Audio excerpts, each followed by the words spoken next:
My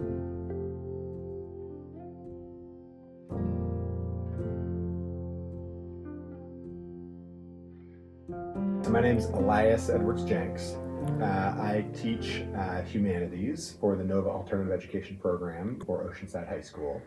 And we're the program that got the RREV funding, and we use that to really expand our community partnerships for our alternative education program. This is my second year in this role, and it's been transformative for me.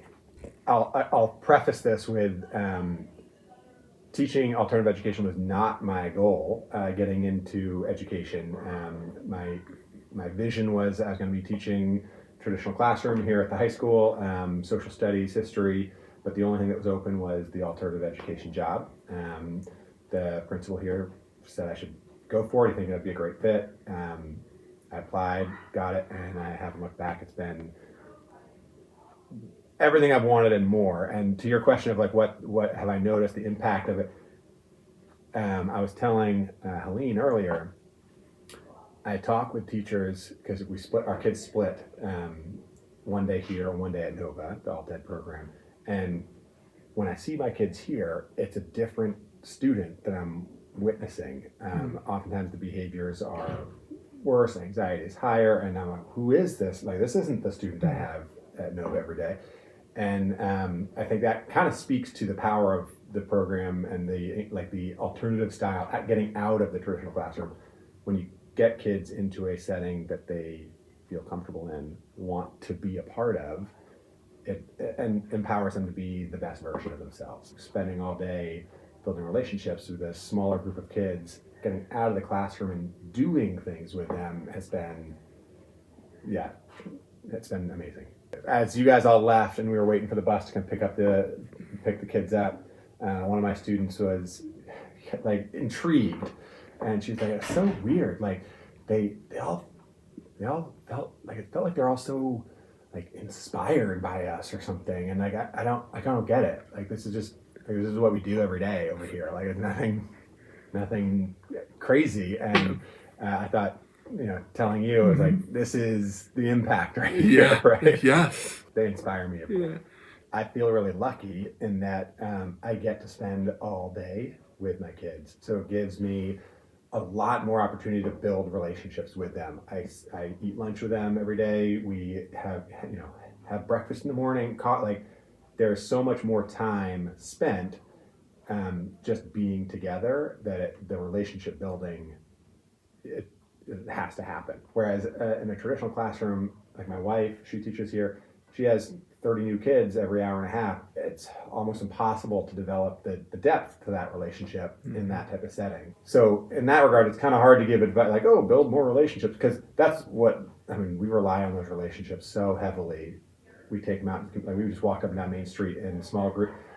I have to trust that like these guys are going to behave and do the things that we're asking them to do, and being able to lean on those relationships we wouldn't be able to do it without it. Lean into the relationship building as best you can, and if you are able to get out of the classroom with them and do something real that's not something that you can connect with them on, you can still do the learning and all that, but like being it with them. We had parent-teacher conferences not too long ago, and afterwards, the next day, one of our students came in and she pulled me into the other classroom. She was like, on the verge of tears, and I was asking her, what's wrong? Like, what's going on?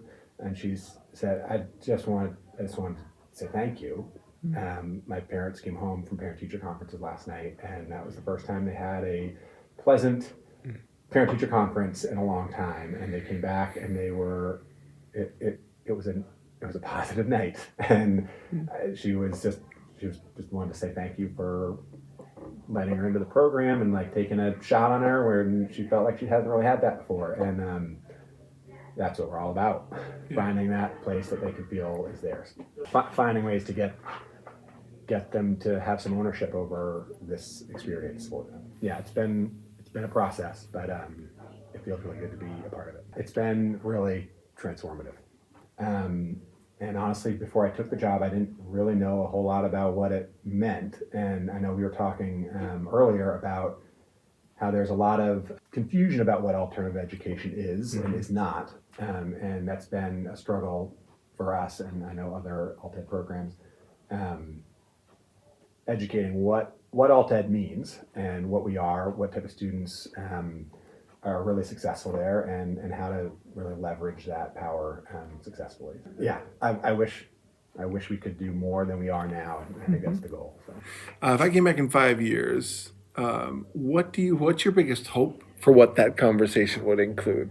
Yeah, I would hope that we are still working with the community partners that we've been able to expand to.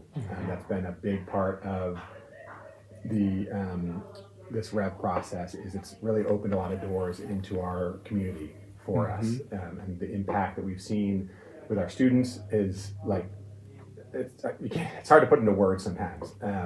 So I'd hope that we've been able to really strengthen those relationships and grow on that, and that we've got a thriving program. I'd love to say that it's bigger as well, that we've been able to expand from the 30 students we serve to a larger group of students. We've got quite the wait list. So yeah, I'd hope that we've still got our rocking community partners, and we've been able to grow into the school somehow as well.